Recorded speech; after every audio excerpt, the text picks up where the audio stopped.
Apa tajuk cerita kita pada hari ini ialah berjudul Anak Monyet. Anak Monyet. Apa pula cerita Anak Monyet ni? Nanti saya sharekan. Hari ni saya ada nak kena buat satu loading lori. Nak hantar barang hari ni. Mungkin ada yang fikir saya ni handle bahagian penghantaran lah, bahagian order macam agak tak sesuai dengan saya lah.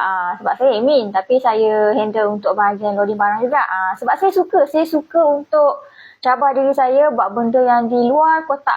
Yang normally perempuan, dia duduk kat office, buat kerja office kan. Tak, saya suka lebih banyak bekerja di bahagian padang, turun padang. Saya suka sebab benda tu lagi mencabar.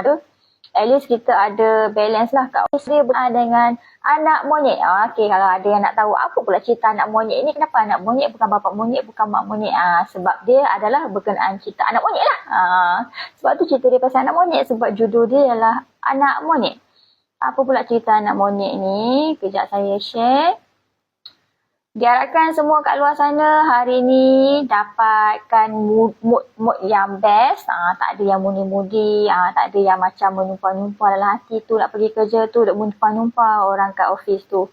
Menumpah-numpah si A tu, menumpah-numpah si B tu. Harap kita tak adalah perasaan yang macam tu kan. Harap kita pagi-pagi ni kita dapat mood yang dapat boostkan kita punya hari, yang mana kita pergi office tu kita dah ada target-target, kita dah ada planning kita nak buat apa hari ni. Kita sibukkan diri kita untuk plan pasal kerja kita lah. Baru kita akan makin kurang masa nak fikir pasal orang lain. Kita akan sentiasa fikir pasal kerja kita, pasal diri kita. That's why saya selalu cakap, bila pagi-pagi kan kita bangun kan, kita kena selalu fikir, saya nak buat apa hari ni? Apa benda yang saya dah terbantuk semalam yang saya kena settlekan hari ni? Jadi bila kita sibuk nak arrange kita punya task kan, kita memang tak ada masalah nak fikir pasal siapa-siapa yang berkenaan, yang selalu buat kita rasa down. Bila tengok muka dia je rasa down, dengan suara dia je rasa down. Kalau boleh kita harap orang tu takkan datang ke office tu dah, pindah tempat lain lah kalau kita rasa kalau ikutkan hati kita kan. Tapi nak macam mana, memang dia akan ada kat sana. So apa yang kita boleh buat, kita boleh ubah diri kita sebab kita tak boleh nak ubah orang lain, betul tak? Jadi